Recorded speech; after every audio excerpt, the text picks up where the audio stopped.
The odor is the first thing. One does not speak of it, as a rule, in polite company, in the clean, well-lit rooms of the university, where the air is conditioned and the windows are sealed against the dust of the street. But the odor is there, a presence that insinuates itself into the nostrils like a memory of something forgotten, or rather, something that one would prefer to forget.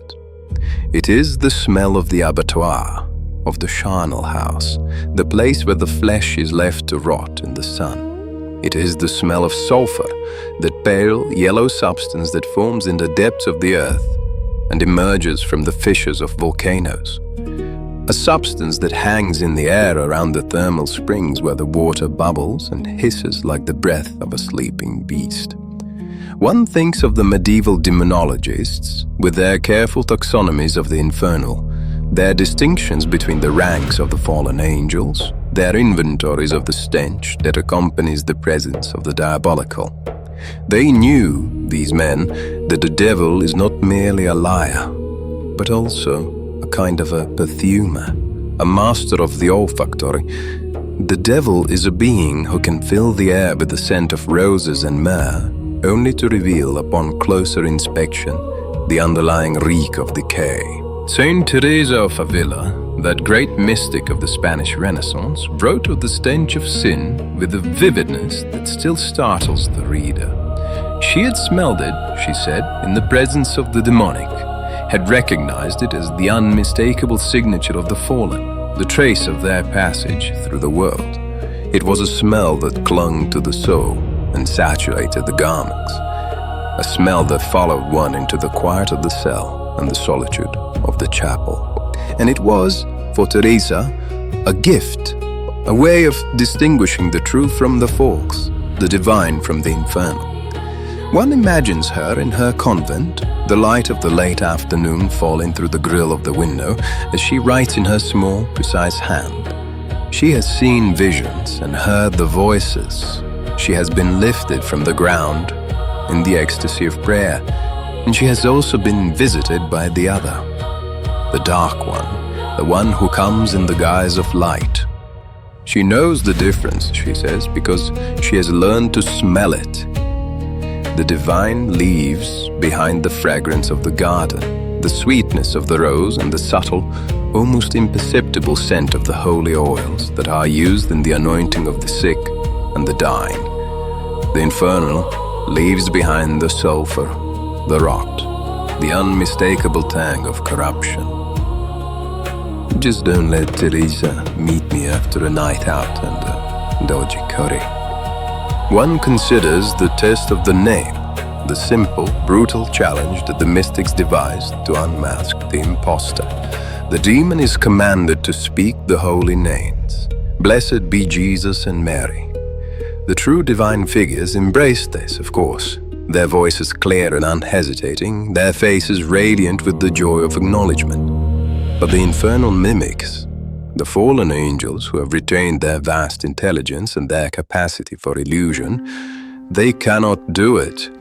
They mumble and stammer, they turn aside, they flee sometimes in a rage that is as terrifying as it is revealing.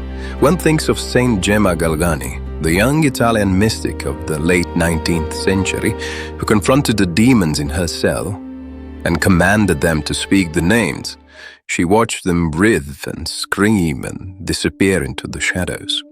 It is a scene from a world that has long since passed away, a world in which the supernatural was as real as the furniture, and in which the battle between the forces of light and darkness was waged in the cramped spaces of the human heart. The divine miracle produces peace, humility, charity even, a deepening of faith. It is a gift that does not demand repayment, a light that does not cast shadows. The infernal illusion, on the other hand, produces pride, confusion, division, obsession, a kind of hollow, desperate fear that clings to the soul like a garment that cannot be removed. The devil can heal, the tradition tells us. The devil can restore sight to the blind and hearing to the deaf. But what he cannot do, what he has never been able to do, is to produce the fruits of the Spirit. He can create the illusion of life, but he cannot breathe the breath of life into the clay. One thinks of the 18th century philosophers, the men of the Enlightenment, who looked upon these distinctions with a mixture of contempt and bewilderment. They had seen the miracles of the shrines, the healings at Lourdes, the visions of the saints, and they had dismissed them as fraud, as mere hysteria and the products of a superstitious age. The odour of sanctity was, for them, a piece of theatre, a kind of trick of the senses. The historian reads the accounts of the visions, the healings, the exorcisms, the battles with the demonic, and he is torn, as he has always been torn, between the desire to believe and the obligation to doubt. The world is a place of mystery, a place where the boundaries between the visible and the invisible are thinner than we like to admit. The stench of sulfur is real, the sweetness of the rose is real, and the difference between them, the difference between the divine and the infernal, is a difference that matters, a difference that shapes the lives of men and women, and a difference that has been written and rewritten in the annals of the faith. And yet the trick is always there, the possibility of illusion, of the mind that creates its own heavens and its own hells. One thinks of the demonic miracles, the prestigious, as the theologians call them. They are real in the sense that they occur in the world, but they are not what they seem.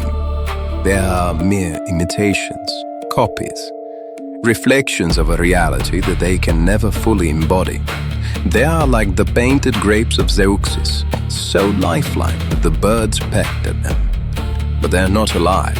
They do not have the breath of life in them. And the breath of life, the breath that comes from the source, is the only thing that ultimately matters.